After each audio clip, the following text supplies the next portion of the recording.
بسم الله الرحمن الرحيم.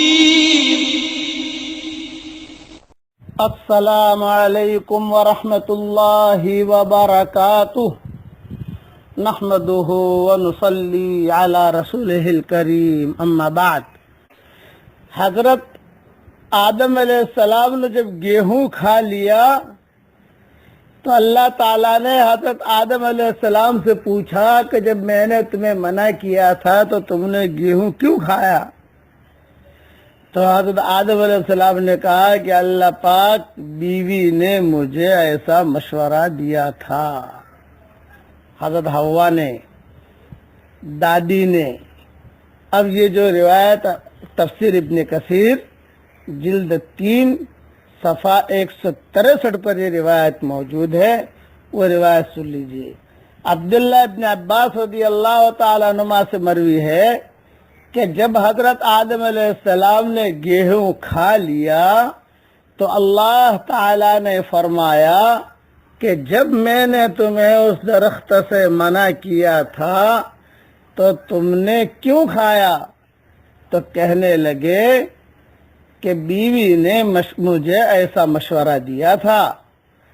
تو کہا، اب اللہ تعالیٰ کہتے ہیں کہ میں حوا کو یعنی عورت کو یہ سزا دیتا ہوں کہ حمل کے زمانے میں بھی اس کو تکلیف اور بچہ جب پیدا ہو تو بھی اس کو درد اور شدید درد لاحق رہیں گے.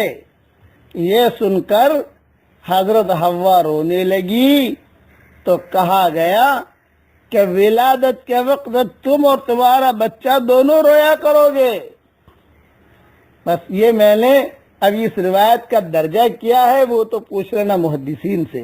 ایک چیز علامہ ابن کثیر نے لکھی ہے وہ میں نے بھیج دی، بس یہ میں نے کہہ دیا. اب آدم علیہ السلام نے اپنے رب سے یہ کلمات سیکھے تھے، پڑھیے میرے ساتھ. ربنا ظلمنا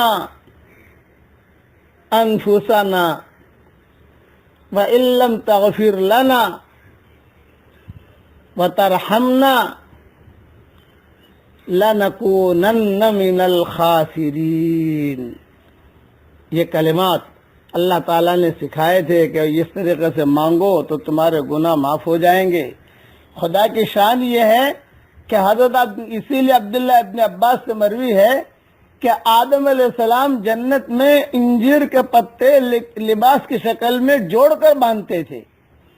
وہب کہتے ہیں کہ آدم اور حوا کا لباس نورانی تھا، ایک دوسرے کو ننگا برہنہ نہیں دیکھ سکتے تھے، اور جب برہنگی ظاہر ہو گئی، ننگا پن ظاہر ہو گیا تو اس برہنگی کو چھپانے کا خیال قدرتی طور پر ہوا کہ چلو بھئی یہ تو ایک دوسرے کا سطر دیکھ رہے ہیں، قدرتی طور پر ہوا.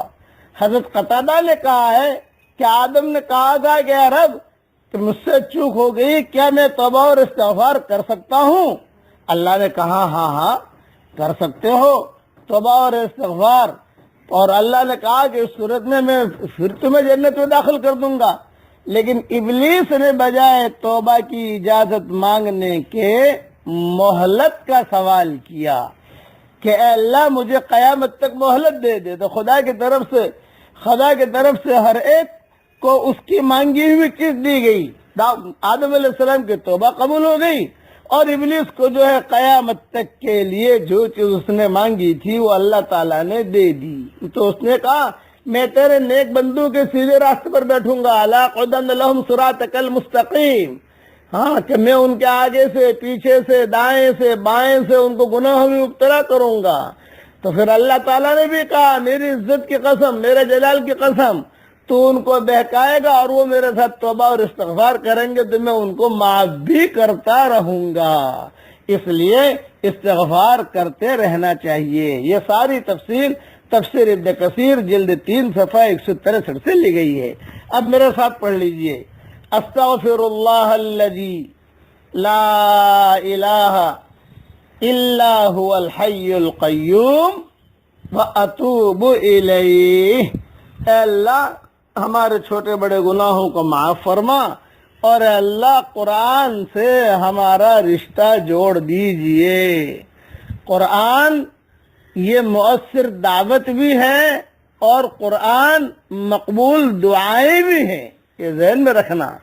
قرآن کو پڑھیے بھی اور قرآن شریف کا ترجمہ بھی دیکھیے کہ اللہ تعالیٰ کیا کہتا ہے۔